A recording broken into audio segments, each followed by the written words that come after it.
আমার নাম মোহনা। আমি একজন সফটওয়্যার ইঞ্জিনিয়ার। আমার দেখা একটা সত্য ঘটনা আমি আজ তোমাদেরকে বলবো। আমাদের ছুটির দিন আমরা সব বান্ধবীরা কোথাও না কোথাও ঘুরতে যেতাম।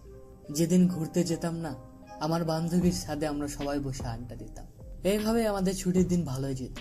গল্প, হাসি, খাওয়া দাওয়া, এই আড্ডার মাঝে সবই হতো আমাদের। এইরকম একটা ছুটির দিন আমরা ছাদে বসে সবাই আড্ডা দিচ্ছিলাম।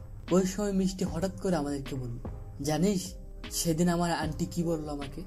আমরা সবাই কৌতূহল হয়ে জিজ্ঞাসা করলাম, কি বললো তোর আন্টি? আরে সেরকম কোনো সিরিয়াস কথা না, কিন্তু এটা শোনার পর থেকে বুঝছিস আমার মনের মধ্যে কেমন যেন একটা ভয় কাজ করতেছে। আমরা জিজ্ঞাসা করলাম, আরে কি বলেছে সেটা তো বলবি। সেদিন বিকেলে আন্টির বাসায় গিয়েছিলাম। আন্টি কয়েকদিন ছিল না।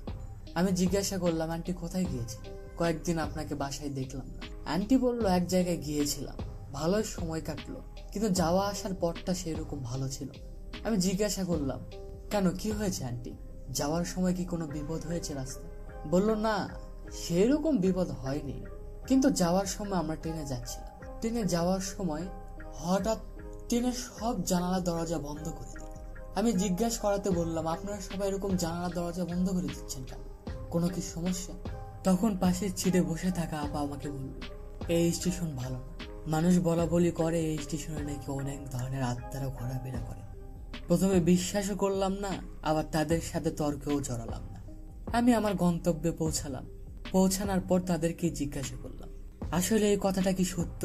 মানুষ বলা বলি করে ওই স্টেশনে নাকি আত্মারা ঘোরাফেরা করে। তখন সবাই আমাদেরকে বলল, হ্যাঁ এই ঘটনা সত্য, ওইখানে আসলে আত্মারা ঘোরাফেরা করে। অনেক মানুষের মুখে শুনেছি তারা নাকি আত্মাও দেখেছে। এই ঘটনা আন্টি বলার পর আমি আন্টিকে জিজ্ঞাসা করলাম, আন্টি এটা কি সত্যই সম্ভব কোন স্টেশনে এরকম আত্মারা ঘোরাফেরা করে? বলল, দেখ যাহা রটে তাহার কিছু তো বটে, হয়তো বা কোনো মানুষ এরকম দেখেছে। আর আমার কাছে ওই স্টেশন ওরকম ভালো লাগে না। সবসময় মনে হতো এই স্টেশনে এত মানুষ মারা যায়, এদের আত্মা কি স্টেশনেই থাকে না স্টেশন থেকে চলে যায়? বুঝছিস তোরা, এই ঘটনা শোনার পর থেকে আমার মনের ভিতরে একটা কেমন জানি ভয় কাজ করছে, কিছুই ভালো লাগছে না। আজ তোদের সাথে শেয়ার করলাম। আমি মুচকে এসে বললাম, আর এগুলো সব মিথ্যে ঘটনা, এগুলো কি কোনো সময় হয় নাকি? মানুষ তো অনেক ধরনের কথা বলে, আর এই জামানা এরকম ভূত প্রেত, না না আমি বিশ্বাস করি না। আর মিষ্টি তোরও তো বিশ্বাস করার কথা, এই জামানায় এসে এগুলো কথা বিশ্বাস করিস তুই?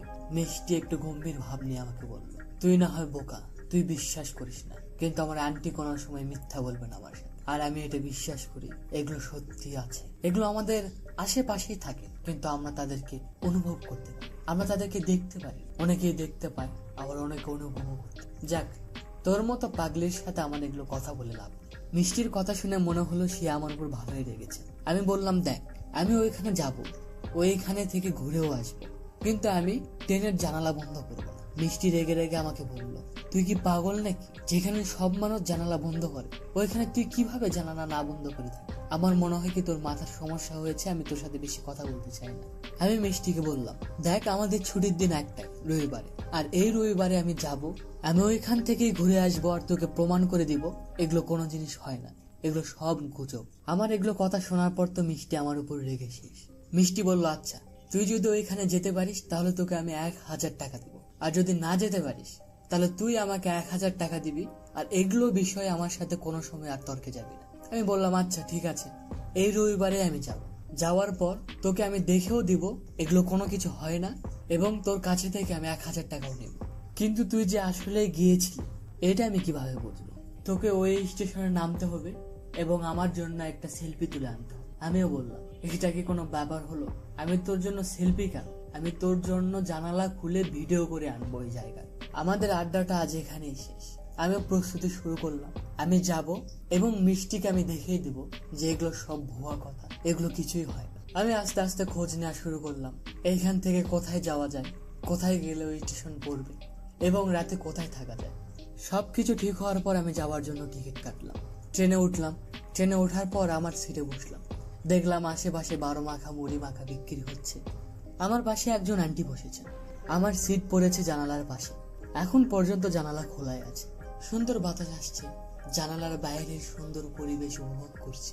নর্মাল ভাবে কয়েক স্টেশন যাওয়ার পর হঠাৎ দেখলাম সব জানালা দরজা আস্তে আস্তে বন্ধ হওয়া শুরু করে দিল। এটা দেখার পর আমার তখন মনে হলো মিষ্টি যা যা আমাকে বলেছিল এগুলো তো সবই হচ্ছে এখন। আসলে কি এই ঘটনা সত্য?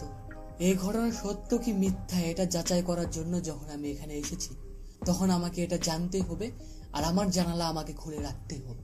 আমি আন্টিকে বললাম, আন্টি আপনার জানালা আপনি বন্ধ করেন, কিন্তু আমার জানালা আমি বন্ধ করতে দিব না। আন্টি তো আমার কথা শুনে রেগে ফায়ার, বললো তুমি কি এখানে নতুন এসেছো নাকি?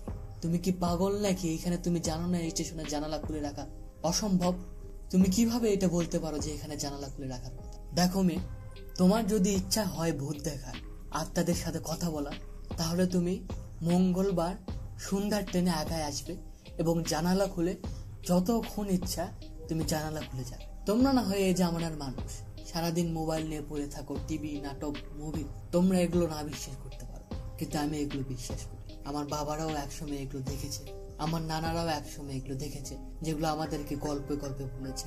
আমি আন্টির রাগ দেখে বুঝতেই পারলাম আন্টির সাথে আর বেশি তর্কে যাওয়া যাবে না।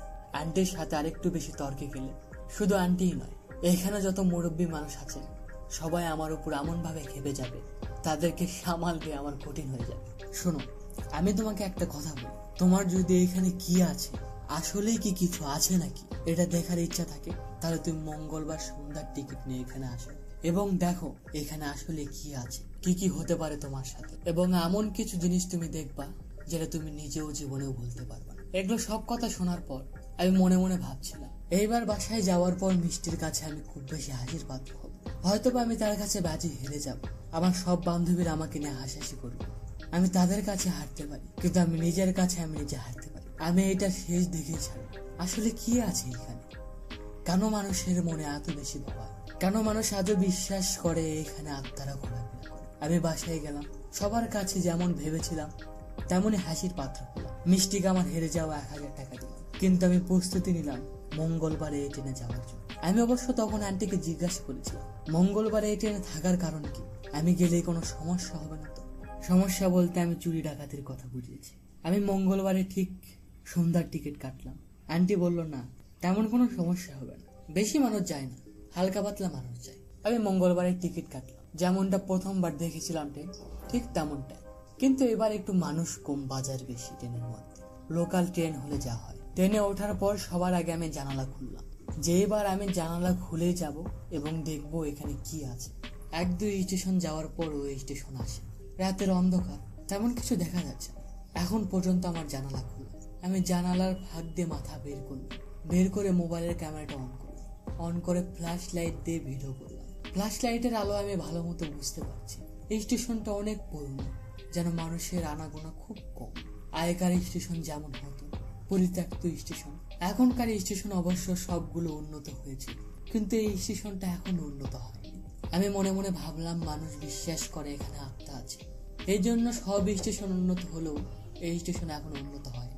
অনেকক্ষণ ধরে আমি স্টেশনের দিকে তাকিয়ে আছি, দেখার চেষ্টা করছি আসলে কি এখানে আছে, কিছু কি আমি দেখতে পাবো।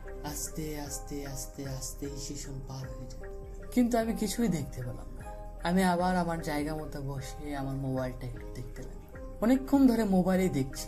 মোবাইল দেখার সময় আমার আবার সামনের আশেপাশে কোনো কিছুর খেয়াল থাকে না, কিন্তু আমি বুঝতে পারছি, তোমরা খেয়াল করে দেখবা যখন তোমরা মোবাইল দেখছো, তোমার আশেপাশে কেউ কোনো কাজ করতে লাগলে কিন্তু তোমরা বুঝতে পারো, কার অনুভব কিন্তু বুঝতে পারো, সে হাত নড়াচ্ছে না পা নড়াচ্ছে, এগুলো কিন্তু তোমরা বুঝতে পারো। এমন তেমন বুঝতে পারলাম, আমাকে মনে হয় কেউ দেখছে, একভাবে আমাকে যেন কেউ দেখছে, একভাবে শুধু আমার দিকেই তাকিয়ে আছে। অনেক সময় ধরে আমার মনের মধ্যে এরকম হচ্ছিল যে আমাকে মনে কেউ দেখছে। আমি হঠাৎ মোবাইল থেকে চোখ সরিয়ে যখন সামনে তাকালাম, দেখলাম আমার সামনে একজন মহিলা বসে আছে। আমি দেখে হঠাৎ চমকে উঠলাম, আর ভাবলাম এখন পর্যন্ত তো আমার সামনে কেউ ছিল না, হঠাৎ এই মহিলা আসলো কিভাবে? ট্রেনও তো এর মধ্যে থামায়নি, তাহলে এই মহিলা আসলো কিভাবে? আমি তার দিকে একবার তাকালাম, তাকানোর পর আবার মোবাইলের দিকে তাকালাম। এখন মোবাইলের মধ্যে আমার মন পুরোপুরি সে ভাবনার উপর, এই মহিলা আসলো কিভাবে এখানে। আমি আবার যখন তাকালাম তখন দেখলাম আমার সামনে আর সেই মহিলাটি নেই। আমার হাত পা কাঁপছে, আমার গা হালকা হালকা ঘামা শুরু করেছে। তখন আমার সব কথা মনে হচ্ছিল, মিষ্টির আন্টির কথা এবং মিষ্টির কথা, যে এই ট্রেন স্বাভাবিক নয়, এখানে আসলেও কিছু আছে। আমি আশেপাশে খোঁজা শুরু করলাম, কোথায় সেই মহিলা? হঠাৎ আমার পিছে থেকে একটা আওয়াজ আসলো, কি আমাকে খুঁজছিস নাকি? কিছু বলতে চাস? তোর না অনেক সাহস ছিল যে তুই আত্মাদেরকে দেখবি। এখনো কি আত্মারা হয় নাকি এটা দেখার তোর খুব শখ ছিল, দেখবি না? দেখ আমাকে। আমি খুব সাহস নিয়ে বললাম, দেখুন আপনি কিন্তু আমার সাথে ভীষণ মজা করছেন। আপনি আমার সাথে মজা করেন না, আমার মজা একদম ভালো লাগে না। আপনি কে তাড়াতাড়ি বলেন। আর আমি জানি আপনি এখানে হঠাৎ এসেছেন অন্য বগি থেকে, এসে আমাকে ভয় দেখানোর চেষ্টা করছেন। কিন্তু আপনি যতই চেষ্টা করেন আমাকে ভয় দেখাতে পারবেন না। কিন্তু আমি ভিতরে ভিতরে খুব বেশি ভয় পাচ্ছিলাম। আমার গা ঘেমে যাচ্ছে, আমার হাত পা কাঁপছে। তিনি আমাকে বললেন, আমি কোনো সময় কারো ক্ষতি করিনি, কিন্তু সেই স্টেশন থেকে আজও আমার আত্মা মুক্তি পায়নি। তুই যখন দেখতে চেয়েছিস আসলে কি আত্মারা হয় নাকি, তুই যখন অনুভব করতে চেয়েছিস আসলে কি আত্মারা হয় নাকি, আর তোর না অনেক শখ ছিল এই স্টেশনের আসল ঘটনা শোনার, তাহলে শোন। অনেকদিন আগেকার ঘটনা। আমার হাজবেন্ড একদমই ভালো ছিল না, আমার সাথে একদমই ভালো ব্যবহার করতো না, সব সময় আমার উপর অত্যাচার নির্যাতন করত। আমার জীবনের উপর থেকে মায়া দেওয়া সবকিছু উঠে যায়। একদিন আমি ভাবলাম আমার জীবনটা আমি রাখবো না। তখন আমি এই স্টেশনে আসলাম আর চলন্ত ট্রেনের নিচে ঝাঁপ দিয়ে মারা গেলাম। আমি মারা যাওয়ার পর আমার দেহটা টুকরো টুকরো হয়ে গেল, এক পা এদিকে, এক হাত ওইদিকে, এক মাথা এদিকে। আমি তো মারা গেলাম, কিন্তু আমার আত্মাটা আজও মুক্তি পেল না। আমার আত্মাটা আজও এই স্টেশনে ঘুরে বেড়ায়। এগুলো সব ঘটনা শোনার পর, আমার চোখের সামনে এগুলো সব দেখার পর আমার হাত পা সব ভার হয়ে যাচ্ছে, আমার গা ঘেমে যাচ্ছে। আমার মনে হচ্ছে আমি স্বপ্ন দেখছি নাকি বাস্তব শুনছি সব। কিছুক্ষণ পর আমার কি হলো আমি জানি না, আমি অজ্ঞান হয়ে পড়ে থাকলাম। তখন আমি দেখলাম এখন আমি ট্রেনের মধ্যে, কিন্তু এখন আর রাত নেই, এখন দিন হয়েছে। এই ঘটনা আমার জীবনে ঘটার পর শুধু আমার একটা কথা এখনো মনে হয়। এখন আমি সব সময় ভাবি ওই দিন আমার সাথে কি কি হয়েছিল ট্রেনে। যেগুলো আমি দেখেছিলাম ওগুলোকে আমি সত্যিই দেখেছি না আমি স্বপ্নের মধ্যে দেখেছি। কিন্তু আমি 100% শিওর দিয়ে বলতে পারি যা আমি দেখেছি তা আমি স্বপ্ন দেখিনি। আগে আমার মনে হতো, কিন্তু এখন আমার মনে হয় এই দুনিয়ায় আমরা বাদেও আরো অনেক কিছু আছে, আরো অনেক কিছু আছে যা আমরা দেখতে পাই। আমাদের আজকের এপিসোডটি যদি ভালো লেগে থাকে, আশা করছি আমাদের পরবর্তী এপিসোড আপনাদেরকে ভালো লাগবে। আমাদের আজকের এপিসোডটি যদি আপনাদেরকে ভালো লাগে তাহলে প্লিজ সাবস্ক্রাইব, লাইক, শেয়ার আর আমাদের সাথেই থাকবেন এরকম ভয়ঙ্কর কিছু শোনার জন্য। ধন্যবাদ।